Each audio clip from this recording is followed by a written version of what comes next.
And so we looked out the bus lines, so we looked out the G2 bus line and the 30s bus line, and that brought us over to this neighborhood. Because both my daughter was going to Georgetown to go to public school over there, and then of course my husband teaches over there. So this was the neighborhood that we chose, and we were very happy that we moved here. And let me tell you a little bit more about that. I've noticed over my lifetime that where I live affects my perspective on the world. I grew up in a wealthy, white, Christian small town in the north, which is a lovely place to grow up, but you also end up being afraid of people who are different from you. And as in my adult life, as I lived different places in the country, I saw my perspective change. So when we moved over here, we needed to find an affordable house, and that's what we did. And I knew that it would, again, shift my perspective. It would be a good place for me to live after having lived in Georgetown for a number of years. But moving over here was an astonishing experience for us. We, on our block, at the time we moved on our block, we were the second non-Hispanic white household. Okay, let me say that again. When we moved on our block, we were the second non-Hispanic white household. And what amazed me is how friendly people were to us. It was humbling.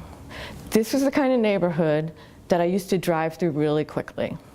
Or I would make sure there was a space between my car and the other car because of all the fear of being carjacked and so forth. And when we moved to our block, first of all, we discovered there were all different kinds of people, from very poor to middle class. People who are gainfully employed, people who are not gainfully employed. And what we discovered was, like, most of them were really friendly to us. This is a neighborhood where strangers say hello on the street, where people stop outside and talk to you about what's in your garden. And especially on my block, the folks who were living on my block at the time had lived there for years. They were older people, and it was just a wonderful place. I'd never lived in such a friendly place in an urban neighborhood in my life. And as one of my neighbors described it, it was like being embraced by family. So first of all, that was very humbling for me, was to understand how living in a place like Georgetown, which is really lovely with a lot of nice people, had shifted my perspective so that I didn't really understand the rest of the city.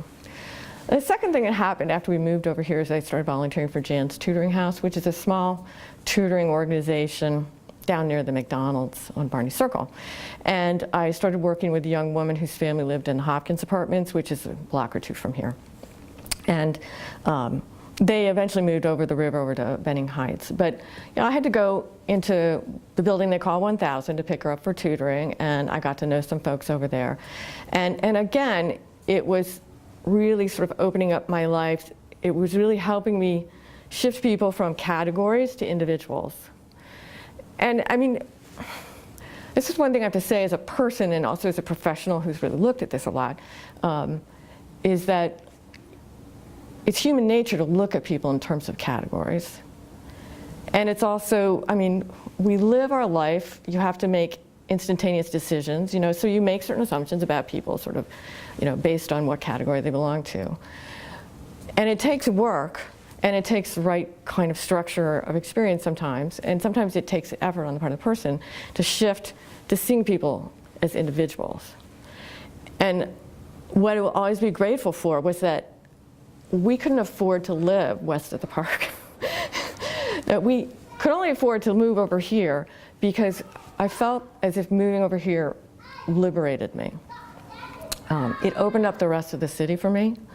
And you know, now I've been in every ward of the city, and I, you know, really don't worry about it. I mean, I take the usual precautions, and obviously, this is not the safest neighborhood in the world either. So one has to take precautions, but I don't feel like afraid in. I feel cautious, but I don't feel afraid in a way that sort of is based on these categories anymore. And so that's one thing I really value about the neighborhood, is how diverse it is. You know, Georgetown's a lovely place. My hometown is a lovely place, lovely people, great things to do. And in some respects, you never have to move out of that bubble. But there's a way in which it's a trap, because it makes you in a very subtle way, afraid of the world out there that's different. And so I think my husband and I were talking about this before I came over, and I think one thing that's really important to us is we really felt welcomed when we moved into this neighborhood, and we felt welcomed by our middle class and working class neighbors and our poor neighbors as well. And so it's really important to us that, you know, this neighborhood continues on where everybody feels welcome.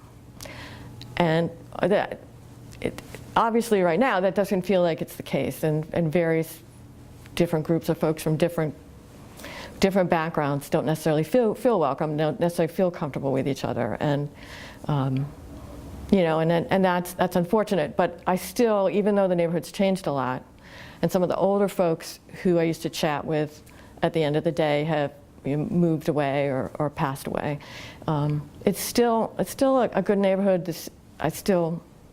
Strangers still say hello on the street to me. Mm-hmm. Mm-hmm.